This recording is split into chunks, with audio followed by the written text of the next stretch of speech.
അഹങ്കാരം ഒരല്പമെങ്കിലും ഹൃദയത്തിലുള്ളവന്റെ പ്രാർത്ഥന അവനിനി എത്ര ഇബാദത്ത് ചെയ്താലും അള്ളാഹു ആ ഇബാദത്ത് സ്വീകരിക്കില്ല എന്ന് നബിയുനാ റസൂലുള്ളാഹി സ്വല്ലല്ലാഹു അലൈഹി വസല്ലം. അപ്പൊ അഹങ്കാരമുണ്ടോ എന്നറിയാൻ വല്ല വഴിയുണ്ടോ?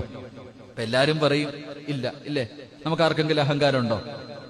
പറ ചങ്ങാതിമാരെ, ഉണ്ടോ? എന്തൊരു മടി പോലെ. നമുക്ക് ആർക്കെങ്കിലും അഹങ്കാരം ഉണ്ടോ? ഒരു കടുകുമണി പോലും ഇല്ല. ഓ, നിങ്ങളൊക്കെ മലക്കുകളല്ല അല്ലേ? പടച്ചോൻ കാത്തുരക്ഷിക്കുമാറാകട്ടെ, അള്ളാഹ് കാത്തുരക്ഷിക്കുമാറാകട്ടെ. എങ്കിൽ അഹങ്കാരമുണ്ടോ എന്ന് മനസ്സിലാക്കാനുള്ള അടയാളം പറഞ്ഞു തരട്ടെ. നമുക്ക് ഓരോരുത്തർക്കും അഹങ്കാരമുണ്ടോ എന്ന് തിരിച്ചറിയാനുള്ള അടയാളം.